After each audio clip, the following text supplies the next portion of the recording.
Star Wars 7x7 episode 1998 today. It's a Jedi Business episode. We're looking at how the Rise of Skywalker performed on its first weekend of release. Punch it.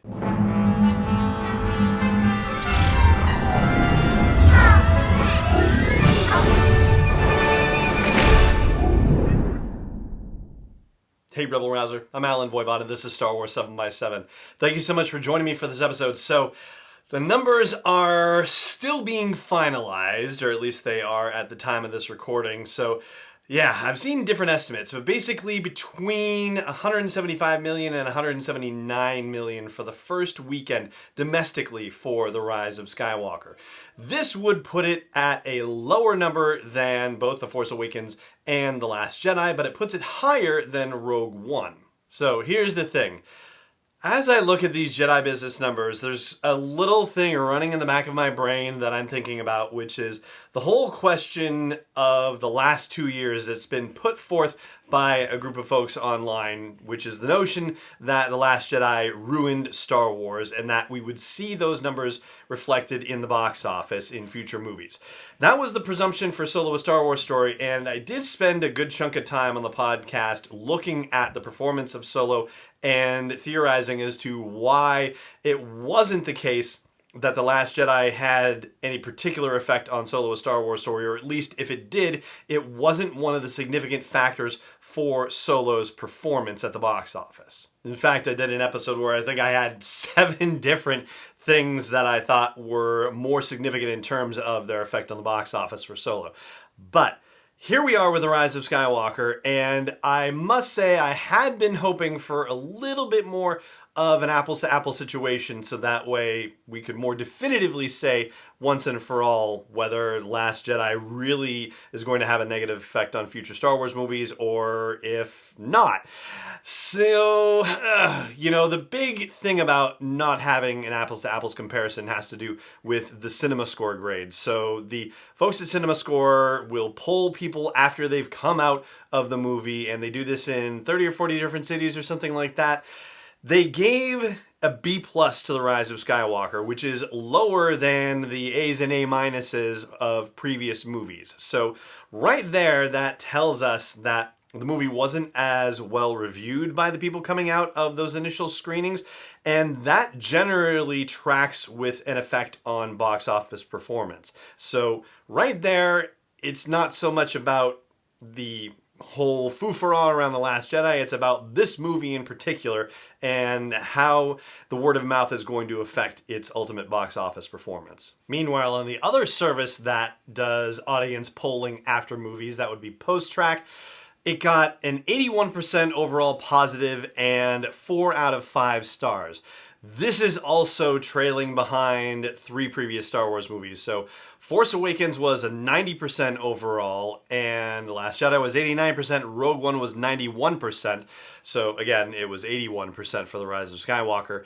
And whereas it was 4 out of 5 stars for The Rise of Skywalker, Last Jedi got 5 out of 5, and Rogue One and Force Awakens got 4.5 out of 5. So The Rise of Skywalker, from a critical perspective, is trailing behind, and so, yeah, that's going to kind of affect the numbers a bit, as you would expect it to. Now, previously, the prediction had been that The Rise of Skywalker would end up making more money than The Last Jedi, but not as much money as The Force Awakens, which would ultimately repeat exactly what happened with the prequel trilogy, which was that The Phantom Menace made a lot of money, and then Attack of the Clones made not so much, and then Revenge of the Sith made right in between the two of them.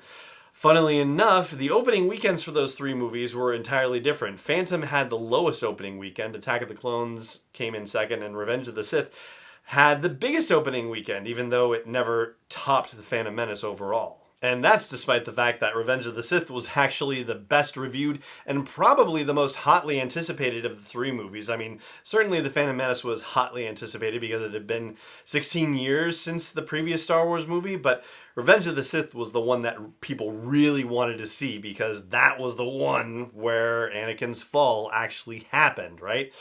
So it's also an apples to oranges consideration looking at the prequels versus the sequels in that regard.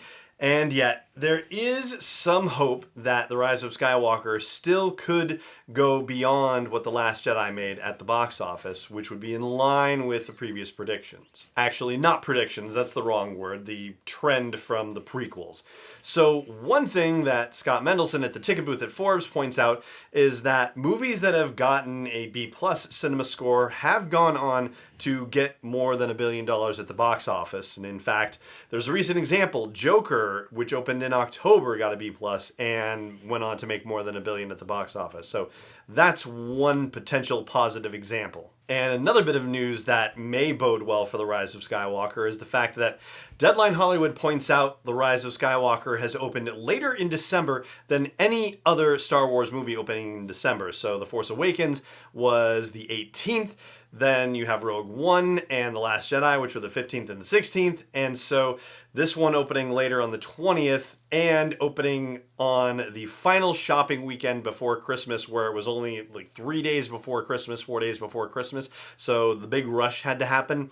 Yeah, they suggest that that might have been a suppression force for not just The Rise of Skywalker, but the box office overall. And so that suggests there may be some good stuff waiting on the other side of the Christmas holiday, and the fact that there are, for all intents and purposes, 2 holiday weekends, if you will, between, the weekend between Christmas and New Year's and the weekend coming up right after New Year's Day. So ultimately, it's still too early to say for sure whether The Rise of Skywalker is ultimately going to outperform The Last Jedi, and whether it will settle the question of whether The Last Jedi was actually damaging to the performance of Star Wars movies at the box office overall.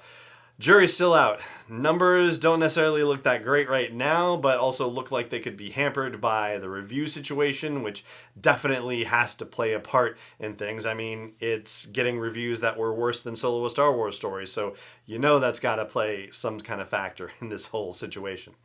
I'll be keeping an eye on it, and we'll be talking about it in successive weeks here on the podcast. But there is one thing that I want to talk about with The Rise of Skywalker that isn't in the movie, and people were saying, come on, why isn't this in the movie? And apparently J.J. Abrams has actually addressed it now officially, so I'm going to share that with you after the break. Stay tuned.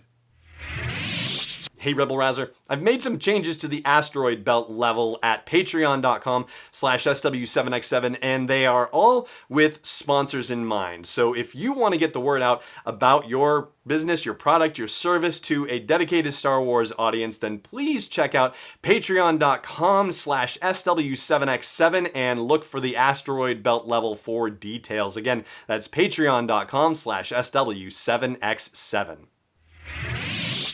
Welcome back. So, before we get to this, here's your quick spoiler warning. This is a spoilery thing for The Rise of Skywalker, so if you haven't seen the movie, don't want this spoiled for you, then save this part of the show for a later date. But this is comparatively not gigantic spoilery. It's just mild spoilery, all right? So there's your spoiler warning. Let's get into it. In the movie, there's a part where Finn says to Rey, just before they think they're going to die, "There's something I meant to tell you." And then they don't die, and then Finn, despite multiple promptings, never actually reveals what it was he was going to say to Rey. So, that was apparently a question that came up at an Academy screening for The Rise of Skywalker, where J.J. Abrams was present and taking questions. And he actually told the audience what it was that Finn was going to say to Rey. And no, it was not that he was going to profess his love for Rey or anything like that. It was that he was going to tell Rey that he believed that he is Force sensitive. I don't know if we can officially call that canon necessarily, but it certainly leans in that direction. So there you go. That mystery has been solved, and I'm sure other mysteries about The Rise of Skywalker will be solved in the coming days and weeks, and I'll be keeping an eye on that for you, and we'll talk about it here on the show. But for now, that's going to do it for today's episode. Thank you so much for joining me for it, as always.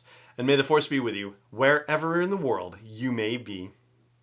This podcast is not endorsed or sponsored yet by Lucasfilm Limited, Disney, or 20th Century Fox. It is intended for entertainment and information purposes only. Star Wars, the Star Wars logo, all names and pictures of Star Wars characters, vehicles, and any other related Star Wars items are registered trademarks and/or copyrights of Lucasfilm Limited or their respective trademark and copyright holders. May the Force be with them. All original content is copyright 2019 by Star Wars 7x7. We hope you love it.